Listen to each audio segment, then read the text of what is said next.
made sense for a traveling seamstress, but less so for a warrior.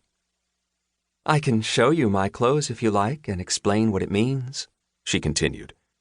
"Your clothes?" "These, if you like, or I have others in the back. You would know that if you didn't always sleep on the ground outside. If you were traveling closer to Ringgold, I could show you where I get all my fabrics, and you'd see exactly what I'm talking about." Scar shook his head. "Destination is Skepsis. Won't travel alone when possible. Better to travel with company." She laughed and brushed the long, thick curls from her face. "Well, I always have the company of my horses. They don't seem to mind my stories and my ideas on clothing and fashion. Of course, it's always more interesting when someone talks in response, but I'm not too fussy about that. You never did say why you were heading out of the capital city, of course, but that's fine."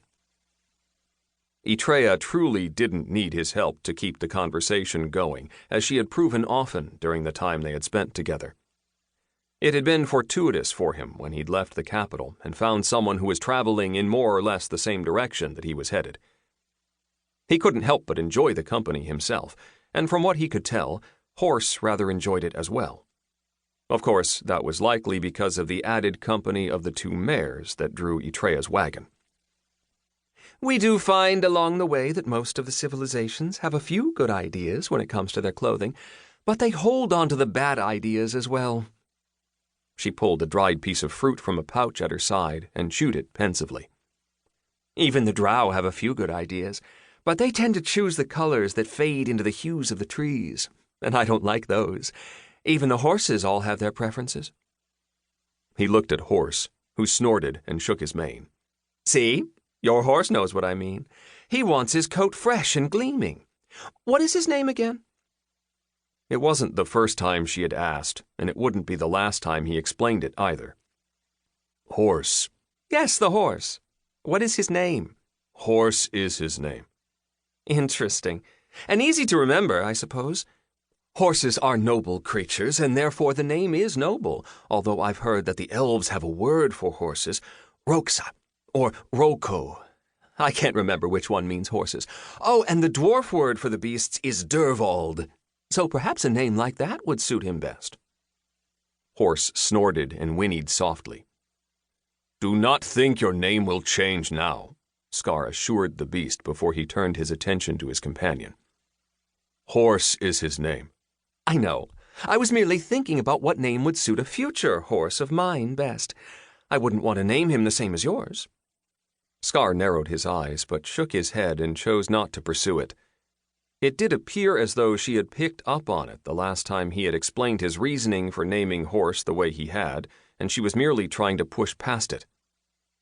Etreya would, he knew, continue to talk until he stopped her. But the odd lilt of her accent, along with the musical quality of her voice, made him not want to stop her. She certainly showed no sign of slowing on her own. Horse froze in mid-step.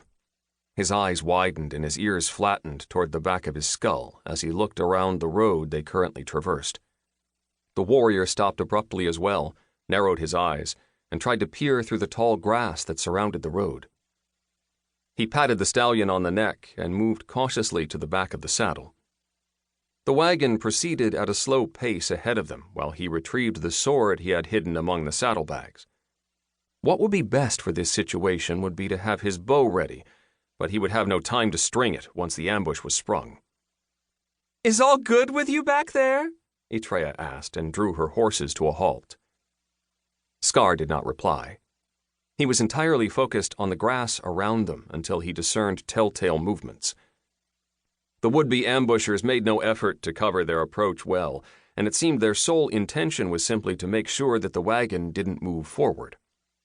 They jumped onto the road, and a few tried to grasp Etreya's horses by their bridles to ensure that they didn't run off.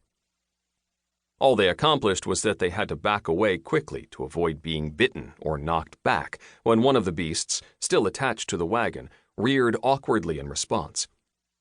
"Ho ho! See our luck here, lads," one of the men shouted. "A lady in need of company falls into our lap.